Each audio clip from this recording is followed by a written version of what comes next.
janë kthyer në bashkë ortakri me krimin e organizuar. Kjo një fatkeqësi kombëtare.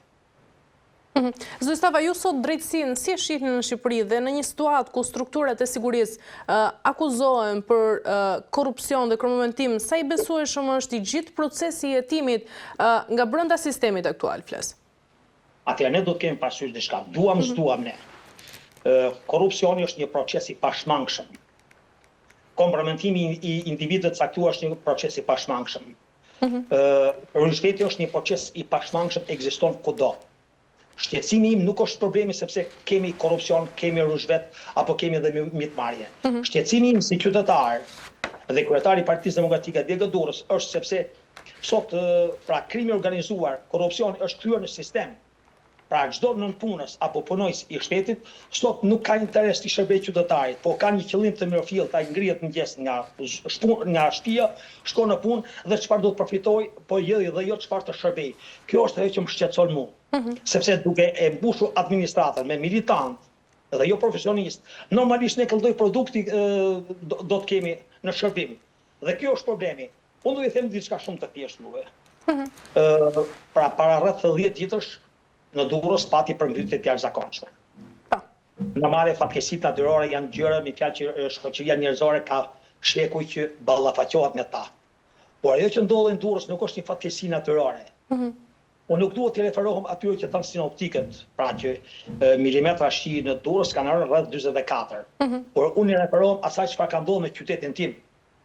Çfarë ka ndodhur me fjalë se si u transformuan ato pra ujmbjellësit, ato u larguan, ju dhanë private, u spostuan, unë e kam denoncuar para 2 vjetësh, këtë që po ndodh. Dhe unë e kam denoncuar sepse ai që u ndërtua në Porto Romano, hidrovori, nuk ka lidhje fare me qytetin, është jashtë funksioni, aty thjesht janë harxuar 19 milion euro për llogaritën një kompanie. Unë nuk duhet merrem fare me kompaninë, sepse shpesh herë ne kemi një problem shumë të madh, qoftë ne si politikanë, qoftë analistët apo gazetarët dhe qytetarët. Ne akuzojmë privatin. Ka një parim në kapitalizëm. Privati ka një qëllim, të përfitojë apo të fitojë sa më shumë në biznesin e tij. Por kush është, pra shteti është administratori i pasurive shtetërore dhe administratori i pasurive publike. Është pikërisht nëse shteti bëhet ortak me privatin, përgjegjësia është në nënpunësit të shtetit. Pra është pikërisht shtetari, ai që ka marrë përgjegjësi nëpërmjet vullnetit të qytetarëve për të administruar pushtetin, ajo është pjesë e përgjegjësisë. Unë nuk e kam problem të përmend emrat e oligarkëve, është gjë e më thjeshtë, sepse edhe ato janë pjesë e kësaj që po i ndodh shoqërisë shqiptare, ato janë pjesë e kësaj që po i ndodh pasurive të kombit tim. Por ka një të vërtetë. Është në qoftë se një nënpunë shteti apo një shtetar nuk do ta pranonte një gjë të tillë, në mënyrë kategorike nuk mund të vepronte ai biznesi, as kastrati, as zamirmane, as bashkimi ule, as kërkush. Dhe kjo është realiteti. Pra shteti është, sepse ne dimë mirë se çfarë ndodhi gjatë pandemisë. Unë di mirë që ti do thosh Osman mos na u largoj shumë. Unë nuk largova më shumë. Por edhe pandemia është pjesë e zinxhirit kriminal çfarë ka ndodhur shoqërisë shqiptare. Është pjesë e zinxhirit kriminal. Ajo që sot hetimi po kryhet me Ilir Beqen, është 1/100 e asaj që në realitet ka ndodhur. Është një krim i organizuar që ka funksionuar në mënyrë të shkëlqyer. Qoftë për sa i përket skemës brenda faktorit të brendshëm pra në Shqipëri, ashtu edhe në arenën ndërkombëtare. Sepse ne kemi një kryeministër që kur shkon në takime me faktorin ndërkombëtar e trajton sikur Shqipëria në fakt jetë epiqendra e botës. Ne dim kush është pesa specifike e shqiptarëve. Ndërsa sot që Tullumbaci i ka plasur në dorë, ne e shohim sot që i cili aktron, që është turp, sepse ai është kryeministri i shqiptarëve. Ati i takon përgjegjësia të dalë për çdo punë publike të shqiptarëve. Ka punë të pra një shtetar, ka detyra dhe përgjegjësi që ju bën prezant dhe shoqërisë dhe bashkëpunëtorëve, po ka dhe punë që janë shumë sekrete shtetërore. Kurse këtu në Shqipëri, ne kemi një kryeminist dhe më kujtohet ajo foto e famshme e kryeministrit. Ajo me të gjeta përpara. Kryeministri jonë sot është i zhveshur lakuriq. Po e tillë është sistemi ynë lakuriq. Dhe fatkeqësia është sepse shqiptarët duhet gjejnë kurajën të reagojnë.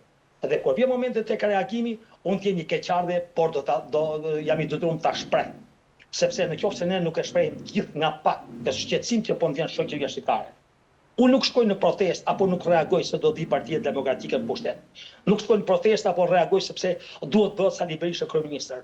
Nuk më intereson fare kjo. Mu më intereson të ndryshoj sistemi. Pra ky sistem politik i kapur duhet të largohet nga kthetrat e krimit të organizuar. Unë e mbështes drejtësinë, e mbështes jashtëzakonisht drejtësinë. Nuk them që edhe aty s'ka individ të cilët janë pjesë e krimit të organizuar apo kanë rënë pjesë e presionit të pushtetit politik, sepse ne dimë mirë që pushteti politik ka një efekt jashtëzakonshëm. Ne dimë mirë që kur miratuar reforma drejtësi, ish ambasadori amerikane, i mori gjithë përveshi përfaqësuesit e politikës, pra deputetët, dhe me pranga kanë shkuar, kanë votuar reformën. Unë atë kohë kam guxuar dhe kam dalë kundra. Kjo nuk është demokracia që meriton shqiptarët. Dhe për fatin e keq, ato që unë e parashikova në 2015-2016, ja ku po na ndodhin. Por megjithatë, unë po them, edhe në trupën e policisë, kanë djemë dhe vajzat të mrekullueshme, të cilët kërkojnë dhe ju japin mbështetje maksimale.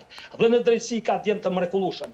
Unë e mbështet drejtësinë maksimalisht në luftë kundër krimit të organizuar dhe çdo elementi apo segmenti politik.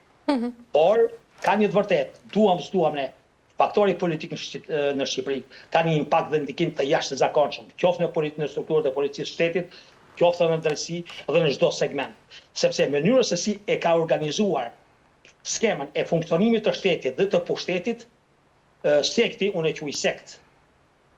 Në parantezë do të them edhe diçka shumë të thjeshtë. Vjen në një bisedë me një mikun tim, ishin disa miq, vjen një kryetar i Partisë Socialiste të një njësie vendore në Durrës. Nuk kuptohet me fjalë që ne shqiptarët jemi detyruar ta kalojmë gjithmonë bisedën tek politika, sepse politika e menaxhon jetën tonë. Kjo është fatkeqësia jona për hir të vërtetës. Pra politika menaxhon jetën tonë. Kjo është fatkeqësi. Do ishte mirë me fjalë që vullnetet tona, mënyrët se si ne do të operonim, duhet ta kontrollonim ne politikën, t'ja impononim. Edhe unë i bëj një pyetje shumë të thjeshtë. I thash, a mundesh do të më thuash kush janë ministrat, pra kush është kabineti sot qeveritar i zotit Rama, dhe mi thuaj ministrat gjithë me radhë. Kryetari i Partisë Socialiste, jo amikoj, nuk i di thakot. Sepse janë njerëz pa një të shkuar. Ne shpeshherë kemi pas ngacmuar dikur, qoftë Gramoz Ruçin, qoftë Spartak Poçin, po ka një të vërtet. Ato janë pjesë historike e Partisë Socialiste. Opozita dhe pozita janë pasuri kombëtare. Dhe ato njerëz kanë qenë pjesë historike e asaj partie. Mund kemi patur ndasi të jashtëzakonshme me fjalë politike, por kanë qenë njerëz dinjetoz. Dinjetoz përballë shtetit, përballë qytetarit, përballë shërbimit, edhe kanë patur një përgjegjësi politike. Ose sot unë ndjej keqardhje.